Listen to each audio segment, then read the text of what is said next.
known as Mzungu, Boda, asking whether he was deported from Uganda and the reasons for the deportation. This gentleman, his real names are Reid Samuel James Amin. Reid Samuel James Amin, but popularly known as Mzungu Boda on social media, especially TikTok. He was recently, of course, removed from Uganda for reasons based on working illegally on a visitor's pass. He has since returned to his home country of New Zealand. We did not deport this gentleman. We removed him. There are two things here. There's organized departure. If you're a foreigner found working on a visitor's pass or on a wrong visa, we organize for your removal from the country.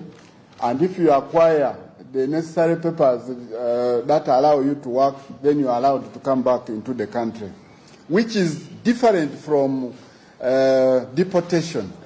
Deportation is ordered by, one, the Minister of Internal Affairs, or courts of law. Courts of law or Minister of Internal Affairs. Nobody else orders deportation. Now, what happens with deportation?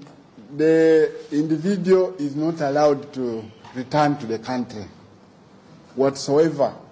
For organized departure, somebody can go back to their country, rearrange and reorganize themselves and acquire the necessary facilities and be able to return to the country to continue with their work. For deportation, you cannot be allowed to return to the country. So for this Mzungu Boda, he was merely removed. This gentleman was found working, running a charitable non-governmental organization illegally without a work permit. And those are the reasons that formed the basis for his organized removal. At some point, you would find this man in one of the recordings doing very weird things, and we even imagined whether he was in his right sense of mind. In one recording, which he did with children, he would be seen drifting with children to very worrying levels, almost children hitting their heads on the tarmac and crying.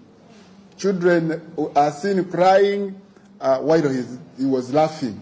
You know, that was a very terrible thing. In another, we saw him run to an old woman, I think, who was carrying her matoke on the head. He's seen grabbing the matoke from the lady's head. Then was forcefully seen kissing the lady's breast. And the lady was not amused. After seeing that the lady was not amused, he tossed a 10,000 note to the old woman. Now, such things are not allowed in the African culture, where you grab somebody in public wanting to kiss. That amounts to sexual assault. So he was doing so many things. At departures in Entebbe at the airport, he behaved in an awkward situation by yelling at whoever he saw wearing either immigration uniform or government of Uganda with a government of Uganda badge. So that kind of behavior was really uncalled for. So we peacefully sent him to his country and asking him to first reorganize himself. Then he will return and we shall let him in. He was, I think, a self-appointed spokesperson of government, talking about potholes here, you know, talking about